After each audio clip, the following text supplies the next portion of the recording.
प्रभु की स्तुति। आप इस चैनल को रोजाना सुनकर 1 साल में बाइबल पढ़ सकते हैं। Please subscribe and support. आज के बाइबल अध्याय। यशायाह अध्याय 37। यशायाह भविष्यवक्ता की पुस्तक अध्याय 37। जब हिजकिय्याह राजा ने यह सुना, तब वह अपने वस्त्र फाड़ और टाट ओढ़कर यहोवा के भवन में गया, और उसने एल्याकीम को जो राजघराने के काम पर नियुक्त था, और शेबना जो मंत्री था, और याजक के पुरनियों को जो सब टाट ओढ़े हुए थे, आमोस के पुत्र यशायाह नबी के पास भेज दिया। उन्होंने उससे कहा, हिजकिय्याह यूं कहता है कि आज का दिन संकट और उल्हने और निंदा का दिन है। बच्चे जन्मते पर हुए, पर जच्चा को जगने का बल न रहा।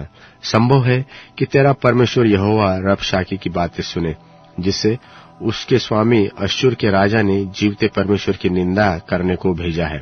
और जो बातें तेरे परमेश्वर यहोवा ने सुनी है, उन्हें दपटे। सो तू इन बच्चों के लिए जो रह गया है प्रार्थना कर।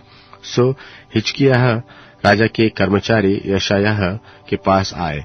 तब यशायाह ने उनसे कहा, अपने स्वामी से कहो कि यहोवा यो कहता है कि जो वचन तूने सुने हैं, जिनके द्वारा अश्शूर के राजा के जजों ने मेरी निंदा की है, उनके कारण मत डर। सुन, मैं उसके मन में प्रेरणा करूंगा कि वह कुछ समाचार सुनकर अपने देश को लौट जाए, और मैं उसको उसी के देश में तलवार से मरवा डालूंगा। तब रबशाके ने लौटकर अश्शूर के राजा को लिब्ना नगर से युद्ध करते पाया, क्योंकि उसने सुना था कि वह लाकीश के पास से उठ गया है, और उसने कुश के राजा तिरहाका के विषय यह सुना कि वह मुझसे लड़ने को निकला है। तब उसने हिजकिय्याह के पास दूतों को यह कहकर भेजा कि तुम यहूदा के राजा हिजकिय्याह से यो कहना कि तेरा परमेश्वर जिस पर तू भरोसा करता है, यह कहकर तुझे धोखा न देने पाए कि यरूशलेम अश्शूर के राजा के वश में न पड़ेगा। देख, तूने तो सुना है कि अश्शूर के राजाओं ने सब देशों के साथ कैसा व्यवहार किया है, कि उन्हें सत्यानाशी किया है। फिर क्या तू बच जाएगा? गोजान और हारान और रेसेप और तलस्सार में रहने वाले एदेनी जिन जातियों को मेरे पुरखाओं ने नाश किया, क्या उनमें से किसी जाति के देवताओं ने उसको बचा लिया? हमात का राजा और अर्पाद के राजा और सपर्वैम नगर का राजा और हेना और इव्वा के राजा, ये सब कहाँ गए? इस पत्री को हिजकिय्याह के ने दूतों के हाथ से लेकर पढ़ा। तब यहोवा के भवन में जाकर पत्री को यहोवा के सामने फैला दिया, और यहोवा से यह प्रार्थना की कि हे सेनाओं के यहोवा, हे करूबों पर विराजमान इस्राएल के परमेश्वर, पृथ्वी के सब राज्यों के ऊपर केवल तू ही परमेश्वर है। आकाश और पृथ्वी को तू ही ने बनाया है। हे यहोवा परमेश्वर, कान लगाकर सुन। हे यहोवा, आँख खोलकर देख और सन्हेरीब के सब वचनों को सुन ले, जिसने जीवते परमेश्वर की निंदा करने को लिख भेजा है। हे यहोवा, सच तो है कि अश्शूर के राजाओं ने सब जातियों के देशों को उजाड़ दिया है, और उनके देवताओं को आग में झोंका है, क्योंकि वे ईश्वर न थे, वे मनुष्यों के बनाए हुए काठ और पत्थर ही के थे। इस कारण वे उनको नाश कर सके। अब हे हमारे परमेश्वर यहोवा, तू हमें उसके हाथ से बचा, कि पृथ्वी के राज्य राज्य के लोग जान ले कि केवल तू ही यहोवा है। तब आमोस के पुत्र यशायाह ने हिजकिय्याह के पास यह कहला भेजा कि इस्राएल का परमेश्वर यहोवा यो कहता है कि तूने जो अश्शूर के राजा सन्हेरीब के विषय में मुझसे प्रार्थना की, तो उसके विषय में यहोवा ने यह वचन कहा है कि सियोन की कुमारी कन्या तुझे तुच्छ जानती है और ठट्ठों में उड़ाती है। यरूशलेम की पुत्री तुझ पर सिर हिलाती है। तूने जो नाम धराई और निंदा की है, वह किसकी की है? और तू जो बड़ा बोल बोला और घमंड किया है, वह किसके विरुद्ध किया है? इस्राएल के पवित्र के विरुद्ध तूने यह किया है। अपने कर्मचारियों के द्वारा तूने प्रभु की निंदा करके कहा है कि बहुत से रथ लेकर मैं पर्वतों की चोटियों पर बरन लबानोन के बीच तक चढ़ाया हूं। मैं उसके ऊंचे ऊंचे देवदारों और अच्छे अच्छे सनोबरों को काट डालूंगा और उसके दूर दूर के ऊंचे ऊंचे स्थानों में और उसके बनाए बन की फलदायी बारियों में प्रवेश करूंगा। मैंने तो खुदवा कर पानी पिया और मिस्र की नहरों में पांव धरने ही उन्हें सुखा डालूंगा। क्या तूने नहीं सुना कि प्राचीन काल से मैंने यही ठहराया और पूर्व काल से इसकी तैयारी की थी। इसलिए अब मैंने यह पूरा भी किया है कि तू गढ़ वाले नगरों को खंडहर ही खंडहर कर दे। इसी कारण उसके रहने वालों का बल घट गया कि और वे विस्मित और लज्जित हुए। वे मैदान के छोटे छोटे पेड़ों और हरी घास और छत पर की घास और ऐसे अनाज के समान हो गए जो बढ़ने से पहले ही सूख जाते हैं। मैं तो तेरा बैठा रहना और कुछ करना और लौट आना जानता हूँ, और यह भी कि तू मुझ पर अपना क्रोध भड़काता है। इस कारण कि तू मुझ पर अपना क्रोध भड़काता और अपमान की बातें मेरे कानों में पड़ी है। तेरी नाक में नकेल डालकर और तेरे मुंह में अपना लगाम लगाकर जिस मार्ग से तू आया है उसी मार्ग से तुझे लौटा दूंगा। और तेरे लिए यह चिन्ह होगा कि इस वर्ष तो तू उसे खाओगे जो आपसे आप उगे, और दूसरे वर्ष उससे जो उत्पन्न हो वह खाओगे, और तीसरे वर्ष बीज बोने वाले और उससे लवने पाओगे, दाख की बारियां लगाने और उसका फल खाने पाओगे। और यहूदा के घराने के बचे हुए लोग फिर जड़ पकड़ेंगे और फूलेंगे फलेंगे, क्योंकि यरूशलेम में से बचे हुए और सिय्योन पर्वत से भागे हुए लोग निकलेंगे, और सेनाओं का यहोवा अपनी जलन के कारण यह काम करेगा। इसलिए यहोवा अश्शूर के राजा के विषय में यो कहता है कि वह इस नगर में प्रवेश करने वरन इस पर एक भी तीर मारने न पाएगा, और न वह ढाल लेकर इसके सामने आने व इसके विरुद्ध दमदमा बांधने पाएगा।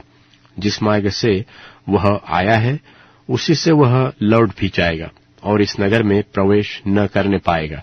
यहोवा की यही वाणी है, और मैं अपने निमित्त और अपने दास दाऊद के निमित्त इस नगर की रक्षा भी करके उसे बचाऊंगा।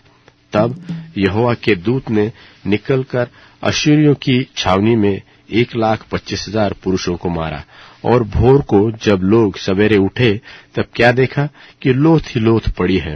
तब अश्शूर का राजा सन्हेरीब चला गया और लौटकर निनवे में रहने लगा। वहां वह अपने देवता निक्त्रोस के मंदिर में दंडवत कर रहा था कि इतने में उसके पुत्र अद्रमेलेक और सरेसेर ने उसको तलवार से मारा और अरारा देश में भाग गए, और उसी का पुत्र एसहरदोन उसके स्थान पर राज्य करने लगा। यशायाह भविष्यवक्ता की पुस्तक अध्याय 38। यशायाह अध्याय 38। उन दिनों में हिजकिय्याह ऐसा रोगी हुआ कि वह मरने पर था, और आमोस के पुत्र यशायाह नबी ने उसके पास आकर कहा, यहोवा यो कहता है कि अपने घराने के विषय जो आज्ञा देनी हो वह दे, क्योंकि तू न बचेगा, मर ही जाएगा। तब हिजकिय्याह ने भीत की ओर मुंह फेर कर यहोवा से प्रार्थना करके कहा, हे यहोवा, मैं विनती करता हूँ, स्मरण कर कि मैं सच्चाई और खरे मन से अपने को तेरे सन्मुख जानकर चलता आया हूँ। जो तुझे अच्छा लगता है वही मैं करता आया हूँ। तब हिजकिय्याह बिलक बिलक कर रोने लगा। तब यहोवा का यह वचन यशायाह के पास पहुंचा कि जाकर हिजकिय्याह से कह कि तेरे मूल पुरुष दाऊद का परमेश्वर यहोवा यो कहता है कि मैंने तेरी प्रार्थना सुनी और तेरे आंसू देखे। सुन, मैं तेरी आयु 15 वर्ष और बढ़ाऊंगा, और अश्शूर के राजा के हाथ से मैं तेरी और इस नगर की रक्षा करके बचाऊंगा। और यहोवा जो अपने इस कहे हुए वचन को पूरा करेगा, इस बात का तेरे लिए यहोवा की ओर से यह चिन्ह होगा कि मैं धूप घड़ी की छाया जो आहाज की धूप घड़ी में ढल गई है 10 अंश पीछे की ओर लौटा दूंगा। सो वह छाया जो 10 अंश ढल चुकी थी लौट गई। यहूदा के राजा हिजकिय्याह ने जो लेख उस समय लिखा जब वह रोगी होकर चंगा हो गया था, वह यह है, मैंने कहा था कि अपनी आयु के बीचों बीच अधोलोक के फाटकों में प्रवेश करूंगा, क्योंकि मेरी शेष आयु हर ली गई है।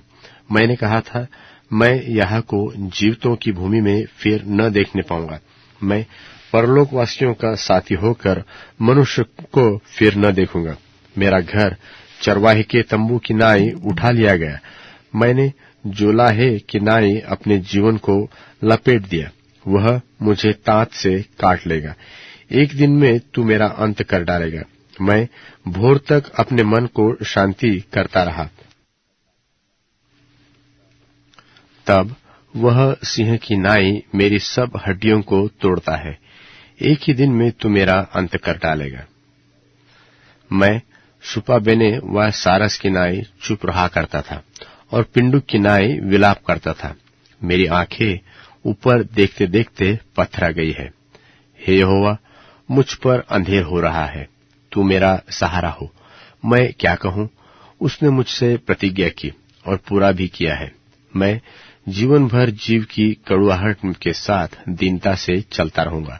हे प्रभु परमेश्वर, इन्हीं बातों से लोग जीवित हैं और इन सबों से मेरी आत्मा का जीवन होता है। सो तू मुझे चंगा कर और मुझे जीवित रख।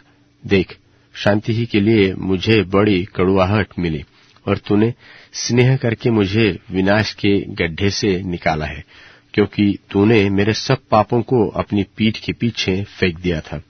अधोलोक को तेरा धन्यवाद नहीं करता, न मृत्यु तेरी स्तुति करती है। जो कब्र में पड़े हैं वह तेरी अच्छाई की आशा नहीं रखते। जीवित, हाँ जीवित ही तेरा धन्यवाद करता है, जैसा मैं आज कर रहा हूँ।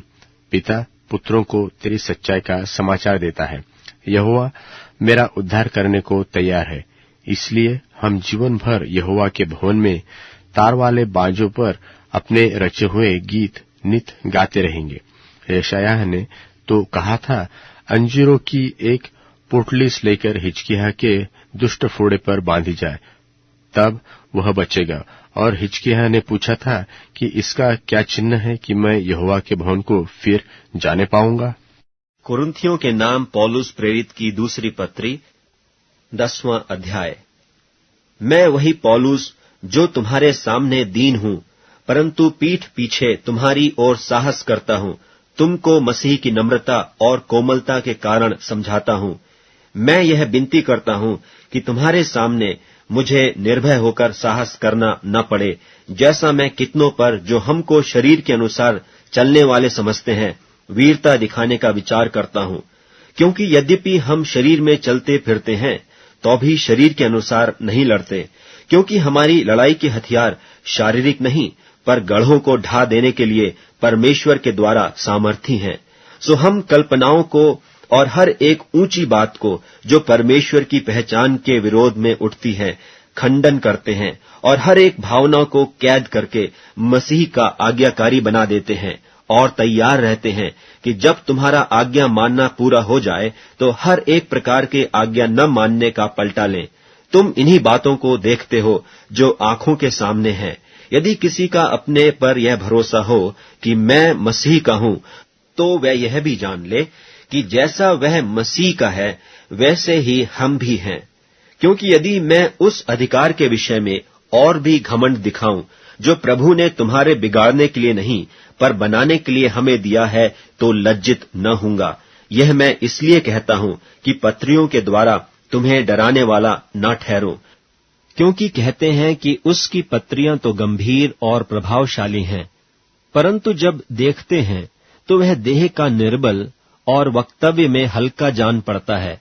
सो जो ऐसा कहता है कि वह यह समझ रखे कि जैसे पीठ पीछे पत्रियों में हमारे वचन हैं, वैसे ही तुम्हारे सामने हमारे काम भी होंगे।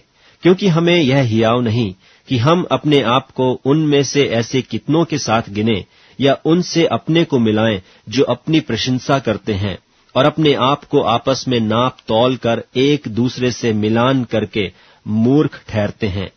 हम तो सीमा से बाहर घमंड कदापि न करेंगे, परंतु उसी सीमा तक जो परमेश्वर ने हमारे लिए ठहरा दी है, और उसमें तुम भी आ गए हो और उसी के अनुसार घमंड भी करेंगे। क्योंकि हम अपनी सीमा से बाहर अपने आप को बढ़ाना नहीं चाहते, जैसे कि तुम तक न पहुंचने की दशा में होता, वरन मसीह का सुसमाचार सुनाते हुए तुम तक पहुंच चुके हैं। और हम सीमा से बाहर औरों के परिश्रम पर घमंड नहीं करते, परंतु हमें आशा है कि ज्यों-ज्यों तुम्हारा विश्वास बढ़ता जाएगा, त्यों-त्यों हम अपनी सीमा के अनुसार तुम्हारे कारण और भी बढ़ते जाएंगे, कि हम तुम्हारे सिवानों से आगे बढ़कर सुसमाचार सुनाएं, और यह नहीं कि हम औरों की सीमा के भीतर बने बनाए कामों पर घमंड करें, परंतु जो घमंड करे वह प्रभु पर घमंड करे, क्योंकि जो अपनी बड़ाई करता है वह नहीं, परंतु जिसकी बड़ाई प्रभु करता है वही ग्रहण किया जाता है। भजन संहिता अध्याय 78।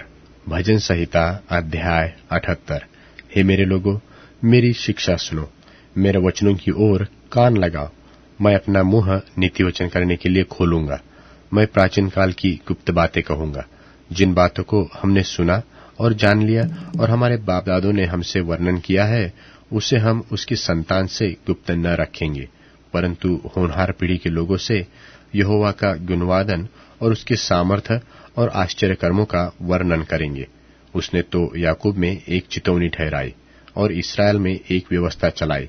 उसके विषय उसके हमारे पितरों को आज्ञा दी कि तुम इन्हें अपने लड़के बालों को बताना, इसलिए कि आने वाली पीढ़ी के लोग, अर्थात जो लड़के बाले उत्पन्न होने वाले हैं, वे इन्हें जाने और अपने अपने लड़के बालों से इस बात का बखान करने में उद्यत हो, जिससे वे परमेश्वर का आसरा करें और परमेश्वर के बड़े कामों को भूल न जाए और उसकी आज्ञाओं का पालन करते रहे और अपने पितरों के समान न हो, क्योंकि उस पीढ़ी के लोग तो हठीले और झगड़ालू थे और उन्होंने अपना मन दृढ़ न किया था और न उनकी आत्मा परमेश्वर की ओर सच्ची रही।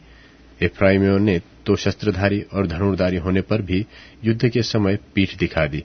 उन्होंने परमेश्वर की वाचा पूरी नहीं की और उसकी व्यवस्था पर चलने से इनकार किया और उसके बड़े कामों को और जो आश्चर्य कर्म उसने उनके सामने किए थे उनको भुला दिया।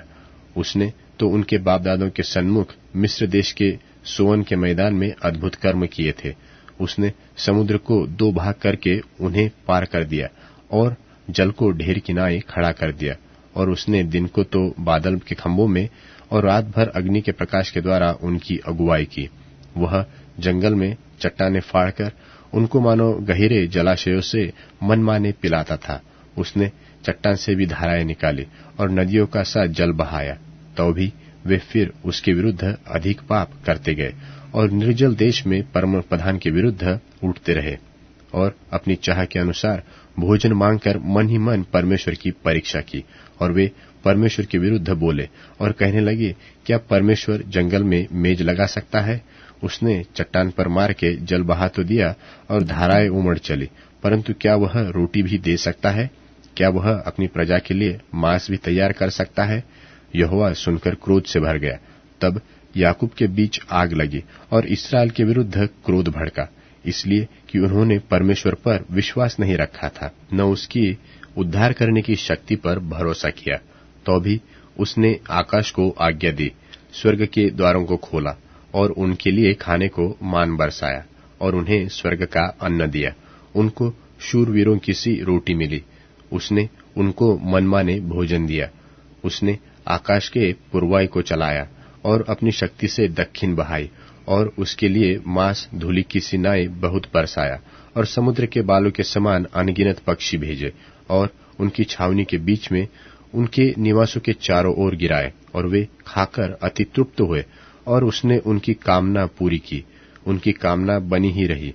उनका भोजन उनके मुंह ही में था कि परमेश्वर का क्रोध उन पर भड़का और उसके उनके हष्टपुष्ट को घात किया और इस्राएल के जवानों को गिरा दिया।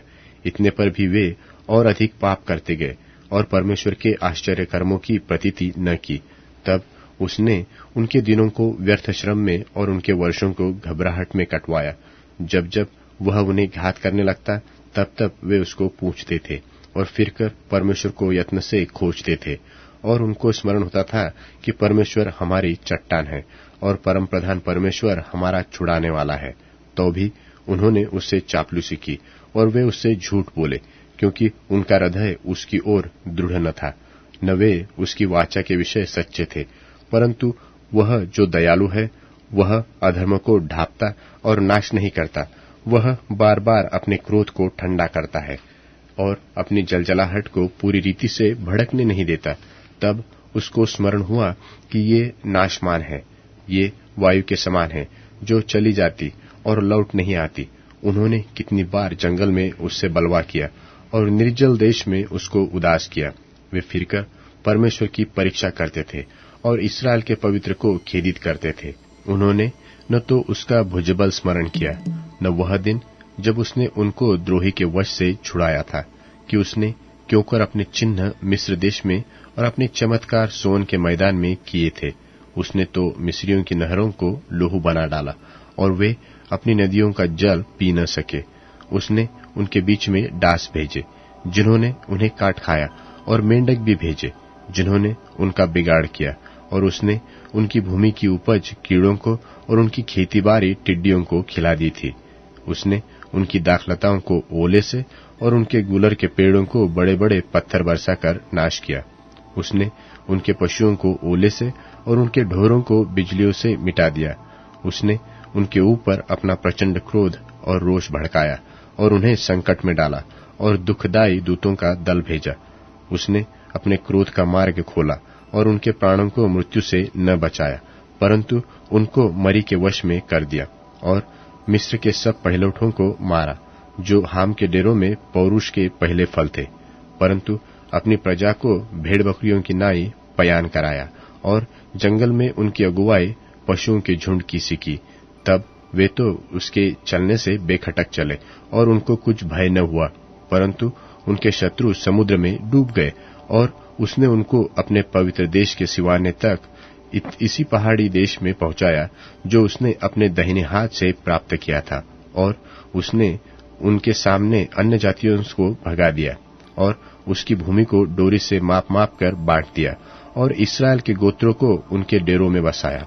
परंतु उन्होंने परम प्रधान परमेश्वर की परीक्षा की और उससे बलवा किया और उसकी चितौनियों को न माना और मुड़कर अपने पुरखों की नाई विश्वासघात किया। उन्होंने निकम्मे मनुष्य की नाई धोखा दिया और उन्होंने ऊंचे स्थान बनाकर उसको रिस दिलाई और खुदी हुई मूर्तियों के द्वारा उसमें जलन उपजाई। परमेश्वर सुनकर रोष से भर गया और उसने इस्राएल को बिल्कुल तज दिया और शिलो के निवास अर्थात उस तंबू को जो उसने मनुष्यों के बीच खड़ा किया था त्याग दिया और अपनी सामर्थ्य को बंधुआई में जाने दिया और अपनी शोभा को द्रोही के वश में कर दिया और अपनी प्रजा को तलवार से मरवा दिया और अपने निज भाग के लोगों पर रोष से भर गया। उनके जवान आग से भस्म हुए और उनकी कुंवारियों के विवाह के गीत न गाए गए। उनके याजक तलवार से मारे गए और उनकी विधवाएं रोने न पाई। तब प्रभु मानो नींद से चौंक उठा और ऐसे वीर के समान उठा जो दाख मधु पीकर ललकारता हो, और उसने अपने द्रोहियों को मारकर पीछे हटा दिया और उनकी सदा की नामधराई कराई।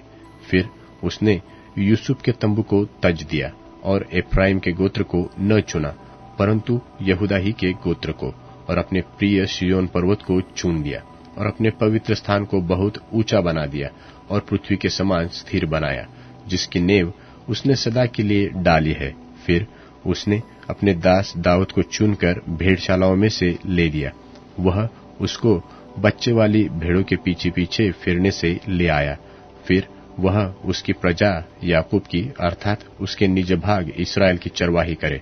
तब उसने खरे मन से उनकी चरवाही की और अपने हाथ की कुशलता से उनकी अगुवाई की। अब Amazon music, tune in, Spotify और YouTube म्यूजिक में उपलब्ध है। Please follow it.